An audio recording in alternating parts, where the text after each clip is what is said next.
Welcome to another edition of GW Unspoken, where we discuss stuff we don't typically talk about, but probably should. And we're coming here for your Leadership Purpose podcast, looking at Season 4, Episode 8, the last one on leadership and purpose, before we get another of the innate code, healthy things that make us, I guess, have holistic health. So what's the last episode on? Well, what do we want to hear? What is something out there that makes you want to have purpose? I've seen so many people who don't have purpose, and they finish, they retire, or they're out of their job, or they lose a good friend and they lose purpose, and unfortunately they lose motivation for anything. They lose motion. They sit and wallow in their sorrow, and they have no drive. Is that you? Is that you out there who's listening to this right now? Do you have enough purpose and drive?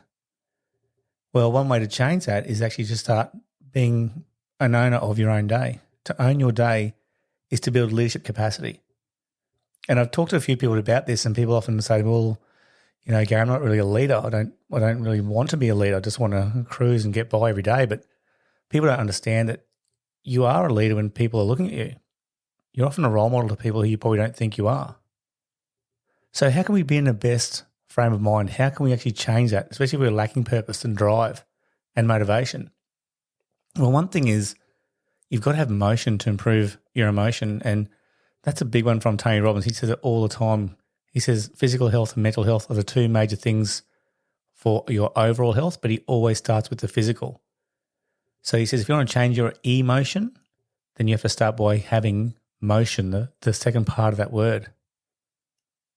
And we know that once we start doing that, that motion is going to give you endorphins in the brain, and neurologically you can actually start feeling better. But unfortunately, emotion won't help movement when you're down. So when you feel down, you actually don't want to move. You don't feel like doing anything. Well, a lot of people don't. I don't know many people out there who actually want to go for a run or a swim or a bike ride or play some sport when they're feeling down. So we've got to start trying to trick our brain and just get out of the comfort zone and actually start to move.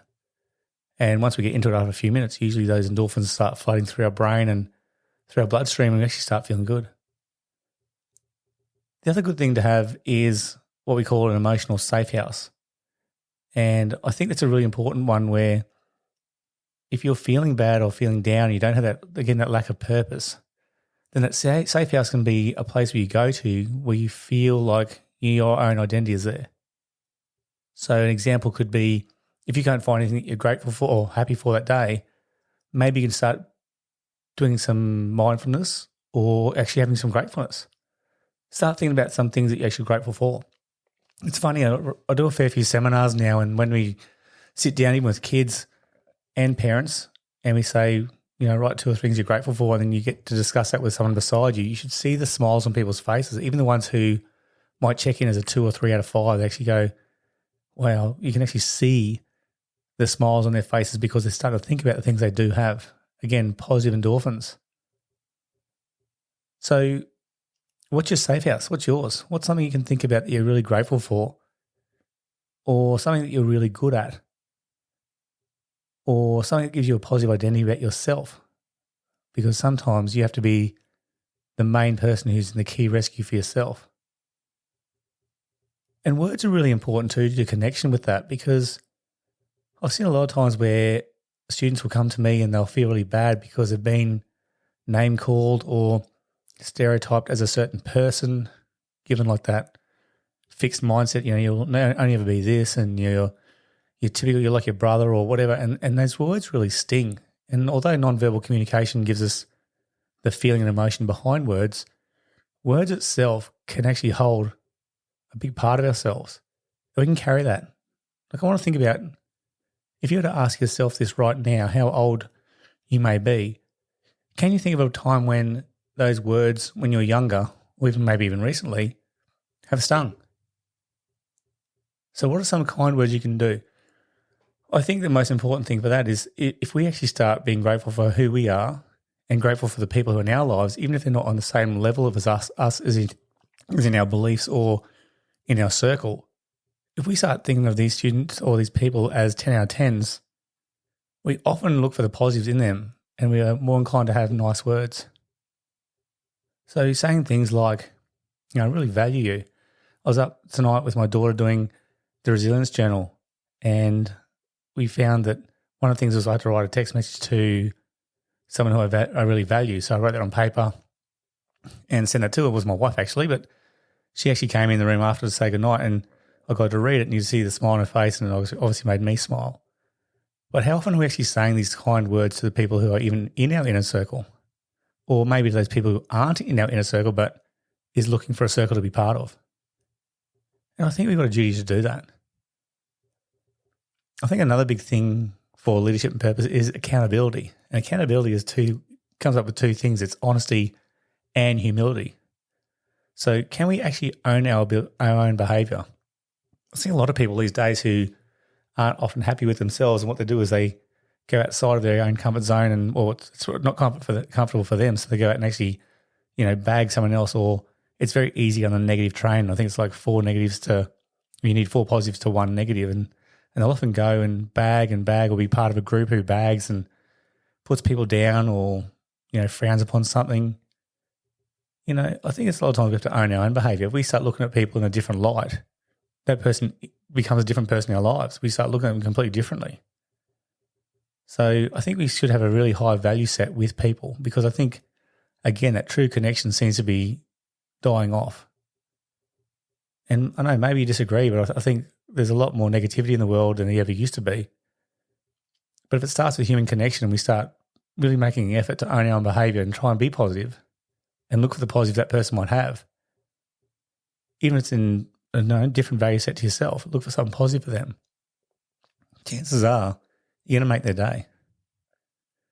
So I guess you've got to do the things that improve your own mindset. So what are those things that can improve your mindset to help you every single day? I know one of my biggest negative character traits is impatience, and I have to work on it every single day because I just want to get in, get things done. And, sometimes if I do that, I rush it, I don't do a really good job, or I have to do it again, or the person I work with isn't in that same value set of getting things done fast. They actually want to take their time. So what kind of things can you improve your mindset if you're frustrated, angry, down, sad, all those negative emotions? How can we actually improve our mindset to be the best version of ourselves to then help serve others? Well, I think it's massively to do with the innate code. I think all those things. Find some purpose. Do something you love doing. Be grateful. Write down 3 things, and you have to actually write down. It sounds weird.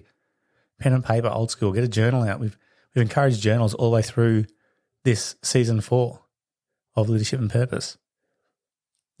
Drop the technology. There's people who I work with, adults who are 4 or 5 hours a day, and I'm talking about gaming and social media. And addicted to Netflix series. But I've got students who I work with 7 or 8 hours a day on technology. That's a third of their life gone. It's absolutely crazy when you think about that. And so it changes all of the dopamine settings of people, and therefore they can't focus. They're too wired. They can't have anything slow in their lives. How about community? What can we do to actually build our community? Can we actually find something in our own culture, our community, could have those real authentic connections? Can you join a walking club? Can you meet every second Friday for a barbecue with people? Sleep is a big one. What about 7-9 hours of sleep?